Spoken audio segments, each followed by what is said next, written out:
All right, folks, so a little change of scenery this time. This may look familiar to you if you've watched my Winchester Wildcat video where I was filming in the exact same location here in my kitchen slash dining room area in my house. But you may have noticed, obviously, the walls are a little different. That's because if you also watched my other videos, you would know I had a major flood in my house, which was very unfortunate. So I had to get basically the whole place remodeled and redone. So now it looks like this. But anyway, enough about the house. Let's talk about what a little rifle that I wanted to bring across that I have featured on a shooting video before, but I've not done an actual like talk about review video for. And that is this 1891 Argentine Mauser Engineers Carbine. And this one's a little bit different from your usual Argentine, the fact that it's a carbine, but not also that it is the engineer's variety, which means it has a whole heaps of extra barrel bands here on the front. As you can see, there's 3 of them on there. That's crazy. So this one differs from the Cavalry carbine, which people may be more familiar with, because of the simple fact that it does have these extra barrel bands on here versus the Cavalry carbines, which were typically stopped here at the front. These ones have more barrel bands, and there's also supposed to be another, basically like a sling mount ring here, but unfortunately the screw for this one, the bolt here, is stripped, so the extra sling mount no longer stays on the rifle, so it is currently elsewhere in my parts bin. But there is supposed to be an extra thing there that fits to go with this end of the stock here for a side-mounted sling. Which is not standard because the Argentinians, however you're supposed to say it, they took, I believe they did receive from the Germans way back when, because these are in fact true blue German Mausers this one's made in Berlin. I believe they ordered standard infantry rifles, which are long, the usual long rifles we're used to seeing, 1891 pattern. And they also, I believe they also received cavalry carbines, which are obviously the shortened ones that have the big muzzle cap and front end here that you're used to seeing for those. But the Argentinians decided they want to go a little bit further and modified their own cavalry carbines to have these extra bands and extra sling setup here to be ever so slightly different from the cavalry carbines. I don't know why they did that, but they just decided that was a modification that they wanted to do. So they did. So basically these things are a modified 1891 Argentine cavalry carbine. And for that reason alone, these things are a little fair bit more rare than even the cavalry carbines, which are not particularly common to begin with. And of course the more common infantry full-length rifles, which is a standard pattern that you'll see across pretty much every Mauser pattern across the world from every country. Is the most common ones tend to be the long rifles, followed by cavalry or short carbines, followed by special troop rear echelon carbines such as artillery carbines and engineers carbines, just like this. Now, the other thing that's also interesting about these is that they were designed with a different bayonet in mind. I forget exactly which model it is, but it's not the standard. It's not the standard bayonet that goes on the infantry rifles. I believe the bayonets that were meant for this were actually the ones that they had taken from the old Remington rolling block rifles. I believe the Argentinians had a whole bunch of those way back when. I think this one is this engineer's carbine is the one that takes the rolling block style of bayonet. I could be wrong on that. I don't remember 100% exactly, but I do remember the bayonet shape being distinctly different from the infantry rifles. So I unfortunately have not been able to source a bayonet for this rifle just yet. And honestly, when I've looked at Remington rolling block rifle bayonets, they're pretty expensive and hard to find, and oftentimes not in very good shape, considering the age of them. I guess I shouldn't be too surprised. But even I haven't really seen a whole lot of reproductions out there either. But yeah, someday I will source a bayonet for this gun. Now, I bought this gun purely on a whim. because my favorite shop in town happens to get a lot of old rifles in from usually old dudes in town who are getting to that age, and they just say like, nah, yeah, my son's not a gun person, my grandson's worthless, I'm just gonna sell him to the shop, whatever. And so when I go to visit my favorite shop, they'll just have on very irregular intervals, just heaps of all kinds of strange rifles just come in and just on the rack. And I saw this one here, and to me it looked just fine. It was it is in fact missing the upper handguard here. There's supposed to be a piece of wood right here that is actually tied down by copper wire, I believe. I have the upper handguard, but my stupid self forgot to put it back on. I have a reproduction one that fits on here, but I just have to remember to actually put it back on.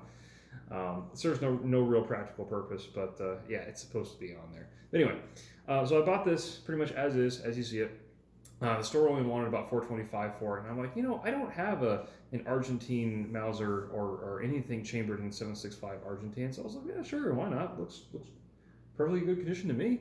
So took it home, destocked it, and I was surprised to find that the pretty much all the metal parts on this are in absolutely fantastic condition.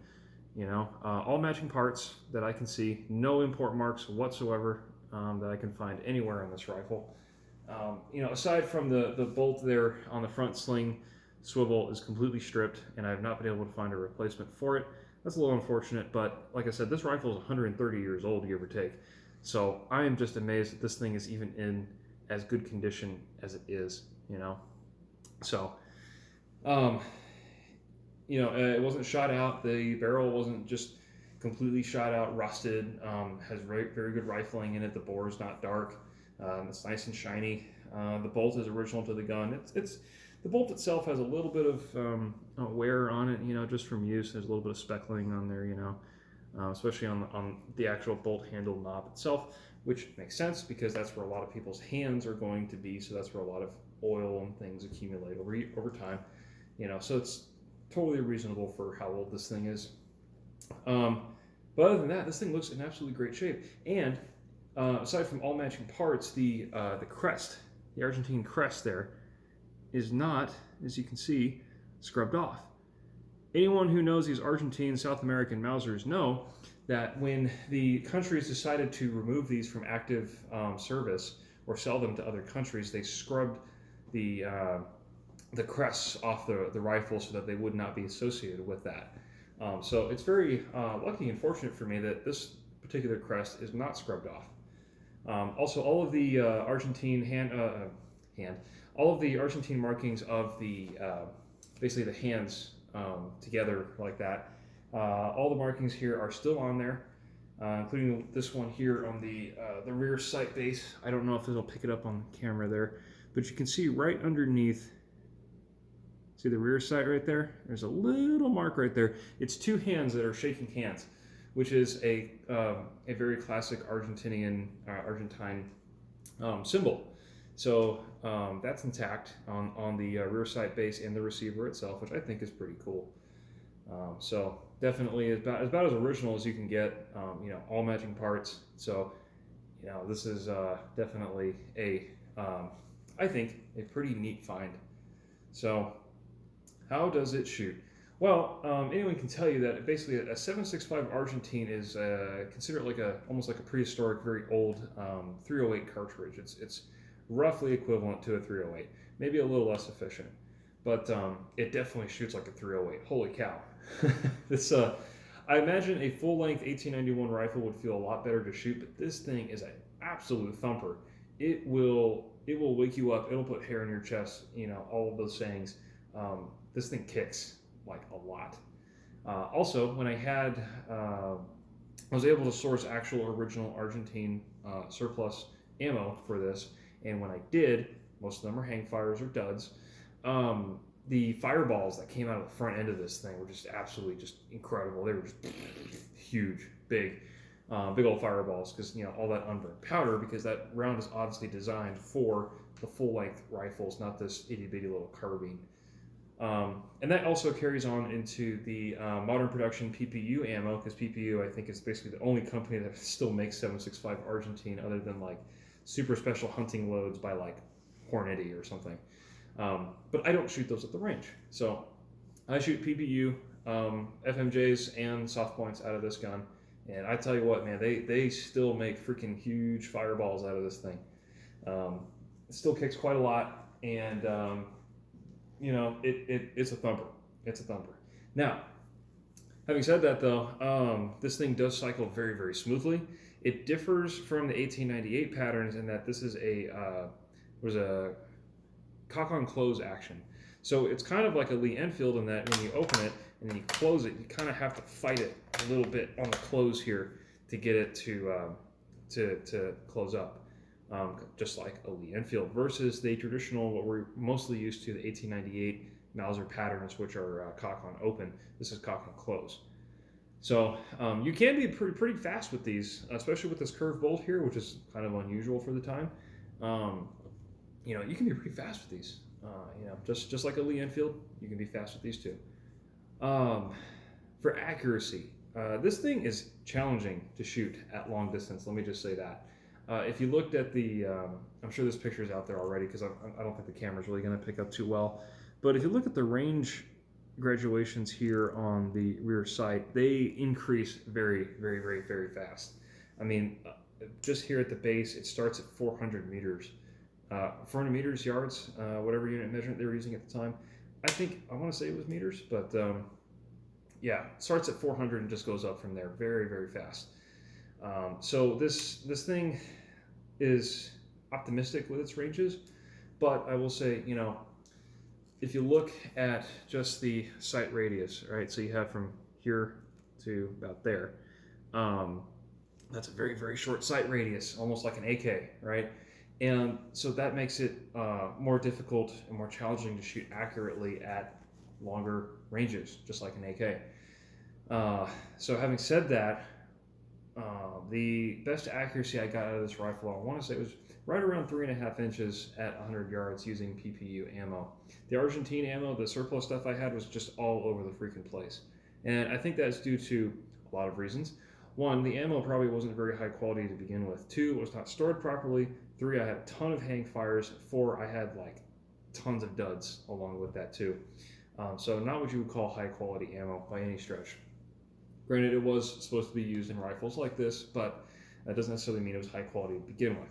So, but with PPU ammo, I was getting right around 3.5 inches at 100 yards, which, man, it's challenging. It is challenging with this short a sight radius. That's crazy to me. I mean, this is shorter than some like AR pistols, 16-inch ARs. This is short, very short. So it does make it a little difficult.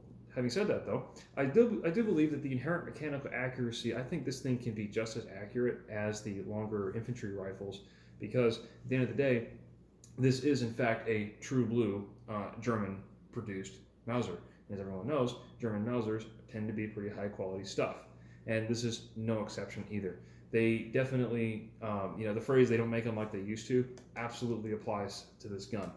And, it says right there, right on the receiver, Mauser Modell Argentina 1891, Deutsche Waffen und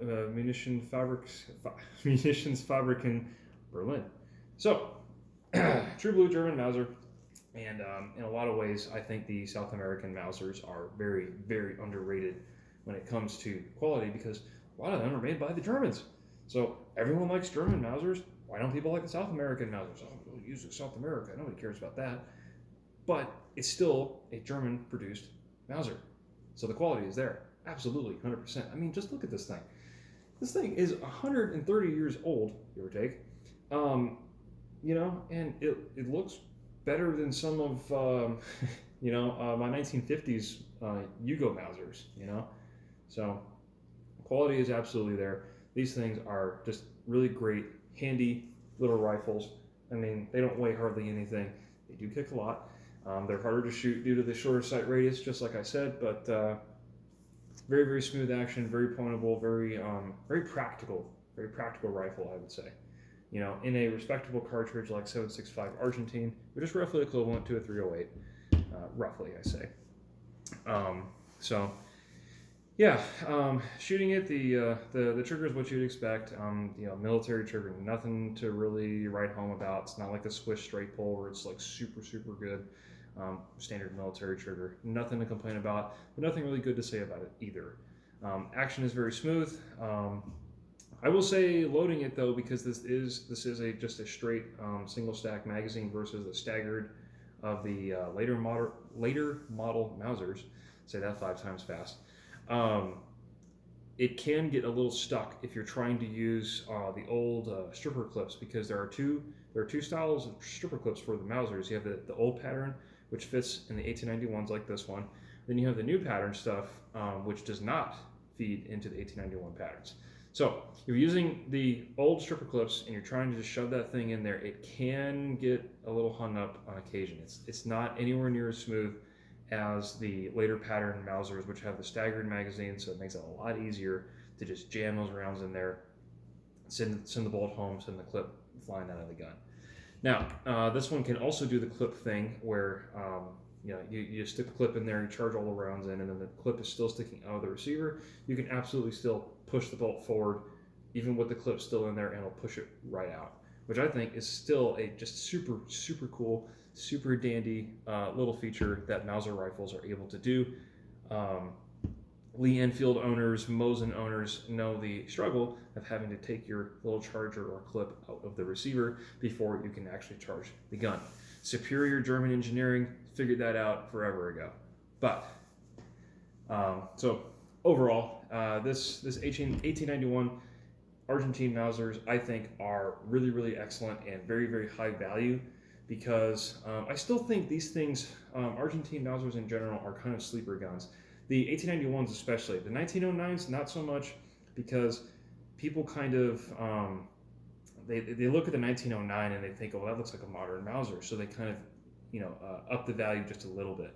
These 1891s look a little bit more antique, literally more antique, a little bit more archaic because of the single stack magazine sticking out the bottom here. So people don't really place as much value in the 1891s, but I think they are almost every bit as good as a 98 pattern or later 1909 pattern Argentine. Still German quality, German produced, very excellent stuff, highly underrated in my opinion. And 7.65 Argentine is just almost dropped it there. 7.65 Argentine is just a fun caliber to shoot. It really is. It may be, obviously, it's yet another caliber that you have to stock, especially in this day and age where any ammo you can find at all is, a rarity to see for sure. Thankfully for me, I bought all the 7.65 Argentine I could way back in the day, so I've got a sizable stash now, so I'm good to go for a while. But finding ammo for this is probably going to be pretty difficult right now. But it won't last forever.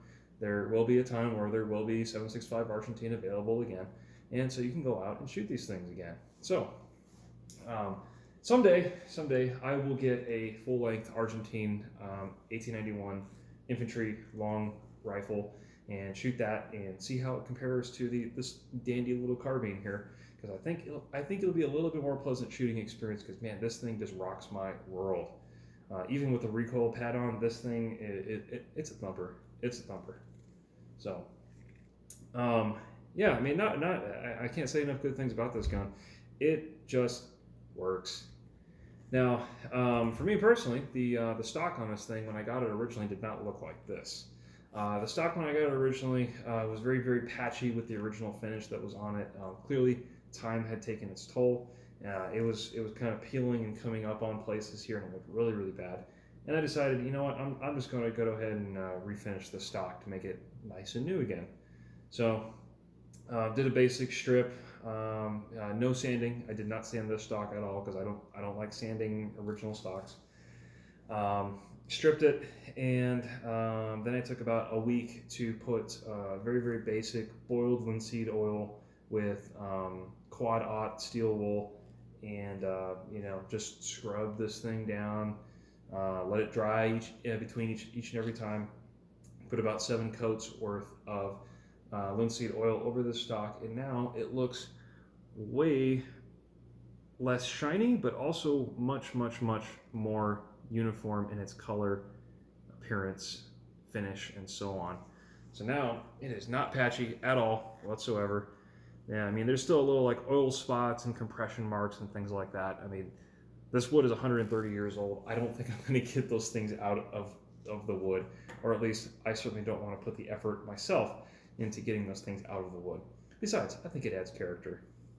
So, yeah, at some point when my stupid self remembers to put the upper handguard on this thing, I will actually put it back on the gun. It's literally just a piece of wood tied by wire, so yeah, I'm not really missing a whole lot. But still, to complete the look and to be complete, it needs the upper handguard. But anyway, so yeah, that's my 1891 Argentine Engineers Carbine. Yeah, I'm really happy I ran into this thing and I bought it when I did. Now this is my one and only introduction to South American Mausers and the 1891 Mauser pattern in general. So yeah, I'm very, very happy with this gun, and I'm definitely going to keep it for a while.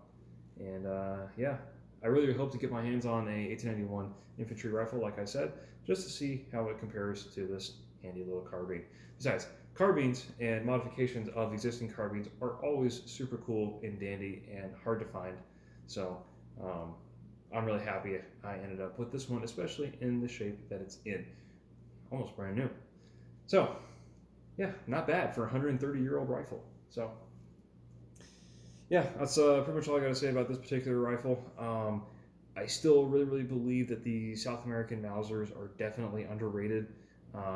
You know, so if you see one for a very reasonable price and it looks to be in good shape and the price is right, the condition matches, the numbers match, everything's looking good, that price just seems right, I would totally recommend picking one up because, like I said, these are true blue German production Mausers. So if you like German produced stuff, there you go. There's one right there. Who cares what country uses it, right? It's made by the Germans. It's good stuff. So anyway, that's all I got to say about that. And yeah, just happy to show this thing off and let you guys in on what I found. So that's all I got to say about that, and we'll see you next time.